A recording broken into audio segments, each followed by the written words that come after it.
आज की इस क्लास में हम चैप्टर 14 को स्टार्ट कर रहे हैं, प्रोबेबिलिटी। तो प्रोबेबिलिटी पढ़ने से पहले उससे रिलेटेड कुछ टर्म्स हैं उनको देख लेते हैं। और प्रोबेबिलिटी होती क्या है? एक्चुअली में जो प्रोबेबिलिटी होती है वो अनसर्टेनिटी को नापती है, यानी कि वो अनिश्चितताओं को भी नाप लेती है। यही मैथमेटिक्स की खासियत है कि हम उसकी मदद से अनसर्टेनिटी को भी नाप सकते हैं, यानी कि अनसर्टेनिटी को भी मेजर कर सकते हैं। प्रोबेबिलिटी की जो डेफिनेशन है वो है कि probability is the measure of uncertainty. इससे पहले कि हम प्रोबेबिलिटी को स्टार्ट करें उससे रिलेटेड कुछ टर्म्स हैं उनको देख लेते हैं। सबसे पहले जैसे रैंडम एक्सपेरिमेंट। ये रैंडम एक्सपेरिमेंट क्या होता है? मान लीजिए सपोज जैसे आपके पास कोई डाइस है और डाइस में जो नंबर होते हैं वो क्या लिखे हुए होते हैं? 1 2 3 4 5 और 6। तो इसका मतलब ये हुआ कि जब हम किसी डाइस को थ्रो करते हैं तो उसमें 1 2 3 4 5 6 कुछ भी आ सकता है। तो थ्रोइंग ए डाइस जो है वो रैंडम एक्सपेरिमेंट है। रैंडम एक्सपेरिमेंट का मतलब होता है कि आपको ये तो मालूम है कि मतलब हमको जितने भी पॉसिबल आउटकम्स होते हैं उसके, यानी कि क्या क्या आ सकता है वो हमें मालूम है। जब हम डाइस फेंकते हैं तो हमें मालूम होता है कि 1 से लेकर के 6 तक कुछ भी आ सकता है। 1 भी आ सकता है, 2 भी आ सकता है, 3 भी आ सकता है, 4 भी आ सकता है, 5 6 कुछ भी आ सकता है, पर एग्जैक्टली क्या आएगा ये नहीं मालूम होता। तो इस तरह के एक्सपेरिमेंट को बोलते हैं रैंडम एक्सपेरिमेंट। एग्जांपल जैसे फॉर एग्जांपल देखते हैं हम, जैसे टॉसिंग ए क्वाइन।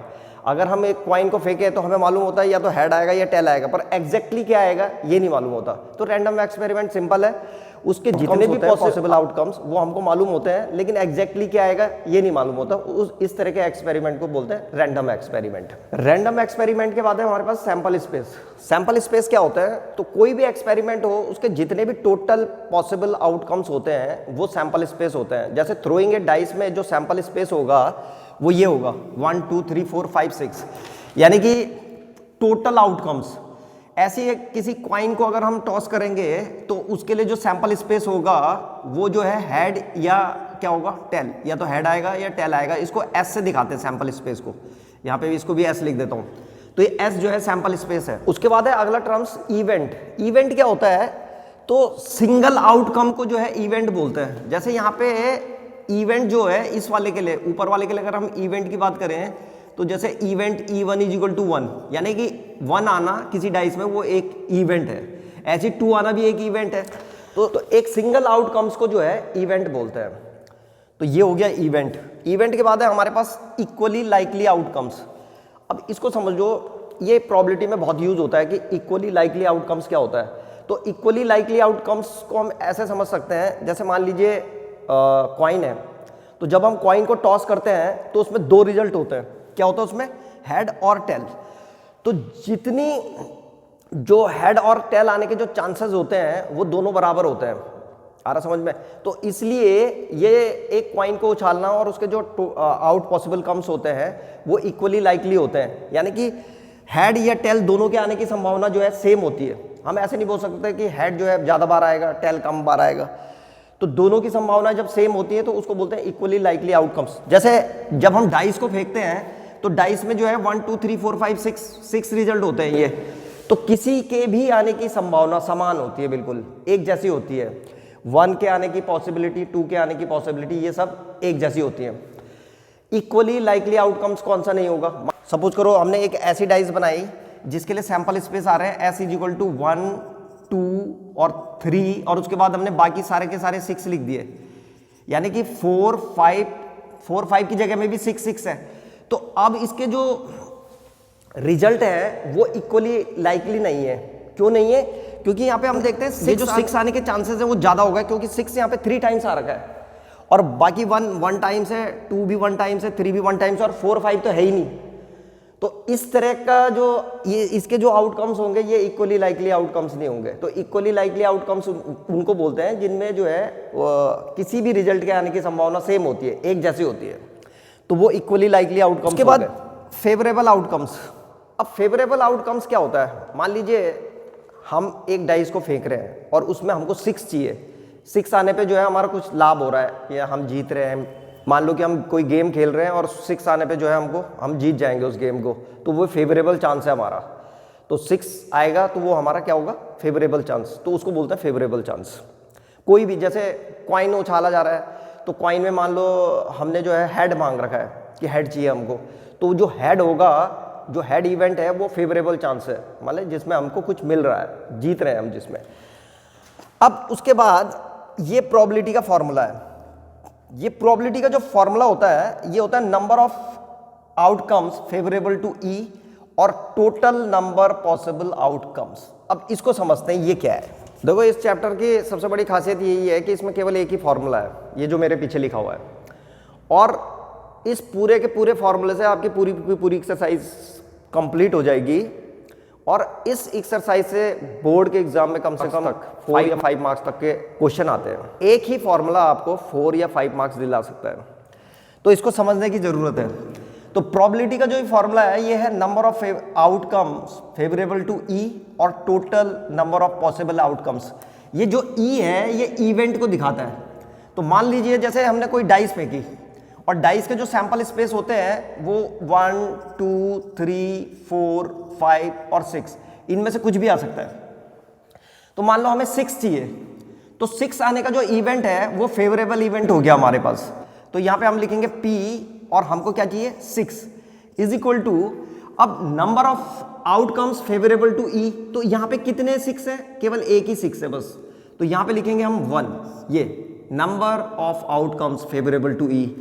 तो 6 आने के कितने चांस है यहाँ पे, यानी कि कितने इवेंट्स हैं उनको लिखेंगे, तो एक ही इवेंट्स है तो यहाँ पे लिख देंगे 1।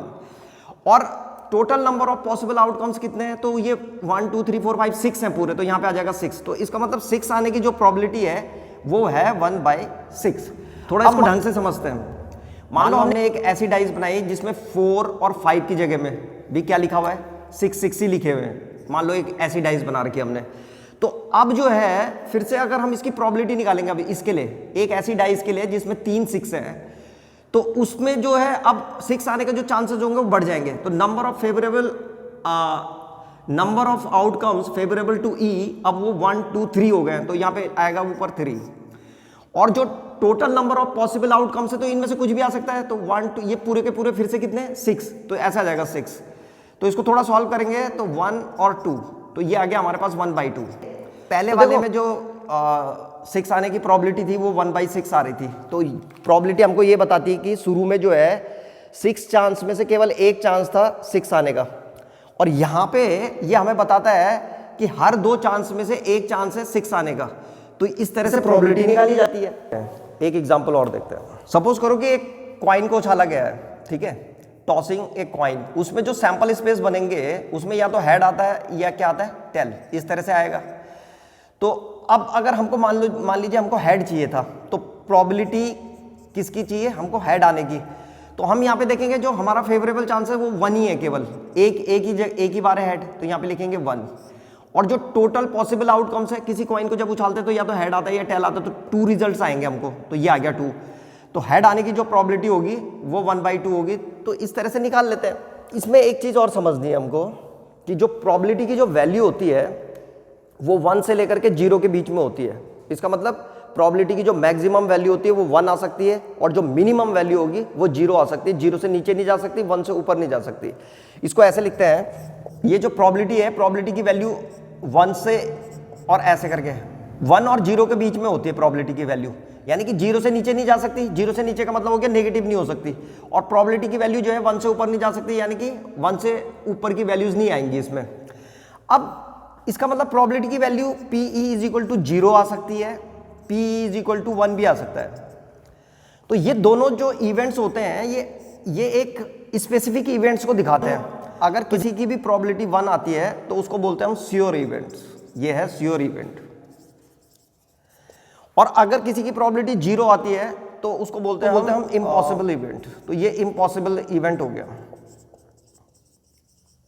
और एक और है किसी के आने की प्रोबेबिलिटी, यानी कि PE, किसी इवेंट के आने की प्रोबेबिलिटी और उसके ना आने की प्रोबेबिलिटी, इन दोनों का जो टोटल होता है ये 1 आता है। ये भी काफ़ी इंपॉर्टेंट फॉर्मूला है।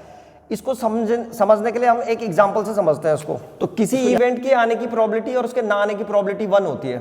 इसको समझने के लिए मान लो हमने एक डाइस फेंकी, और डाइस में तुम्हें पता ही है उसके जो सैंपल स्पेस बनेंगे वो आएंगे 1 2 3 4 5 और 6। तो अब हम इसमें निकालेंगे कि 6 आने की प्रोबेबिलिटी कितनी है। तो P और गेटिंग ए 6 = तो इसमें वही सबसे पहले हम देखेंगे फेवरेबल चांस कितना है, तो 1 है फेवरेबल चांस, तो यहाँ पे लिखेंगे 1। और टोटल चांस कितने हो गए, तो 1 2 3 4 5 6, तो 6। तो यानी कि P और एक 6 आने की प्रोबेबिलिटी कितनी हो गई 1/6।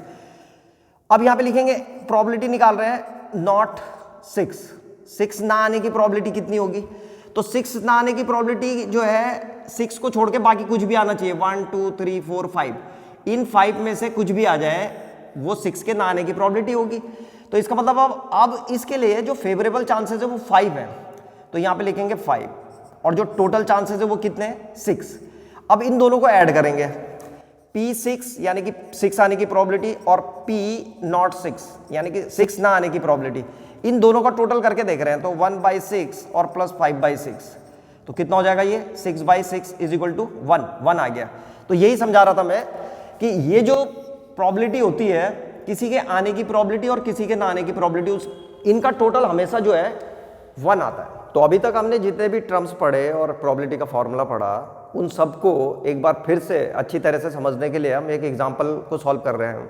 मान लीजिए कि हमारे पास 2 डाइस हैं और दोनों डाइसों को हमने एक साथ फेंक दिया, तो 2 डाइसों को एक साथ फेंकने पर हमारे जो उनका जो सम आएगा, ठीक है, जैसे मान लो हमने 2 डाइस फेंकी, पहली डाइस में आया 4 और दूसरी डाइस में आया 5, तो 4 + 5 कितना हो गया 9, तो ये रिजल्ट है। यानी कि हमने जो 2 डाइस फेंकी हैं उनका जो रिजल्ट आया उनका सम वो हमारा सैंपल स्पेस बनेगा।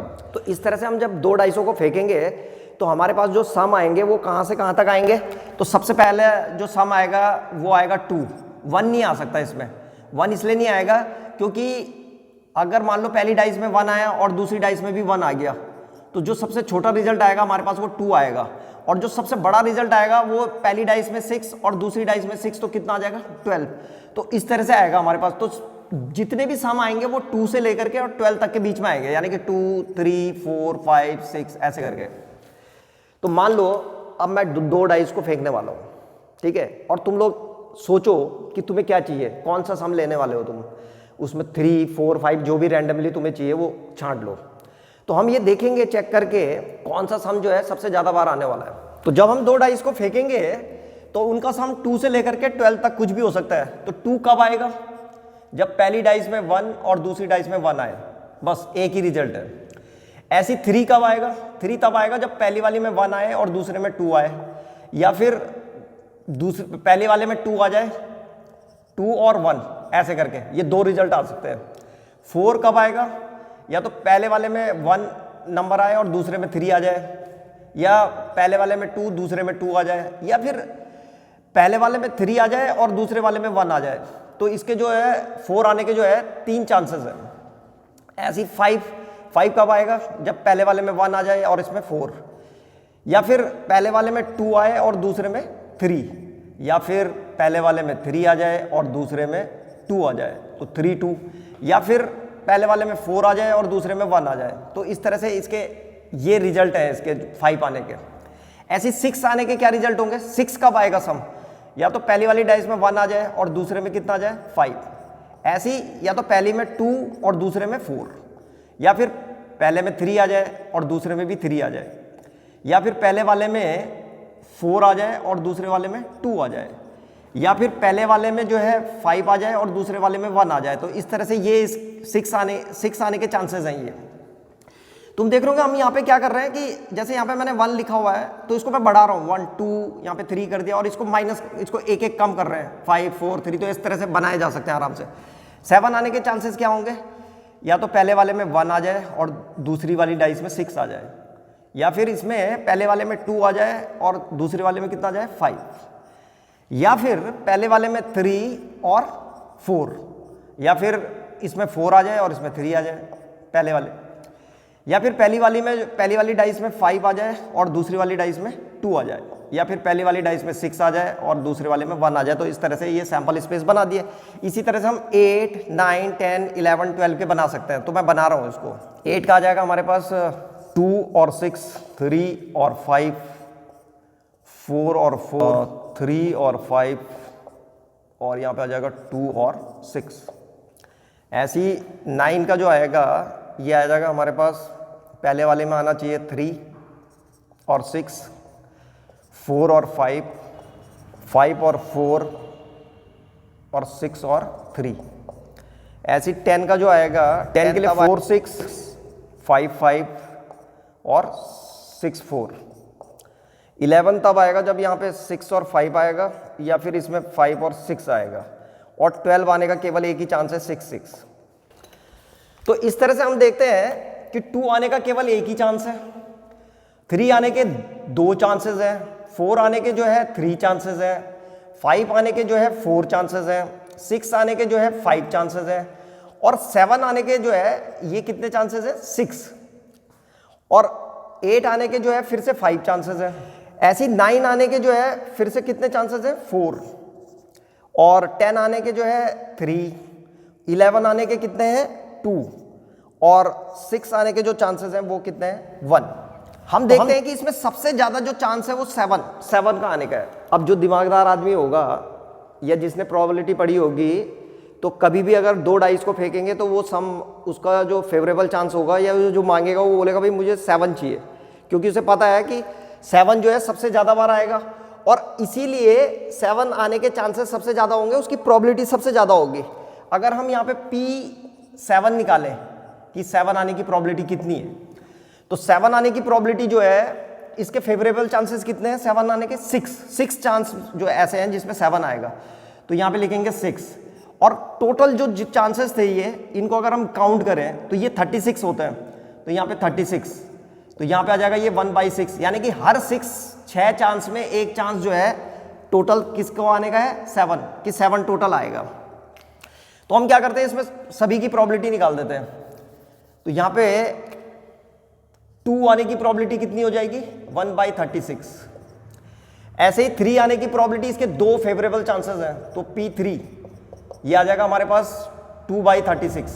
ऐसे ही इसकी जो प्रोबेबिलिटी आएगी किसके 4 सम आने की, वो आ जाएगी 3/36। ऐसी 5 आने की प्रोबेबिलिटी क्या हो जाएगी P5 की, ये हो जाएगी 4/36। तो इनको सॉल्व भी कर सकते हैं हम, जो कैंसिल हो रहा है कैंसिल कर दो। ऐसी P6 आने की प्रोबेबिलिटी जो है वो आ जाएगी हमारे पास 5/36। ऐसी 7 आने की प्रोबेबिलिटी P7 ये हो जाएगा 6/36। ऐसी P8 आने की प्रोबेबिलिटी कितनी हो जाएगी 5/36।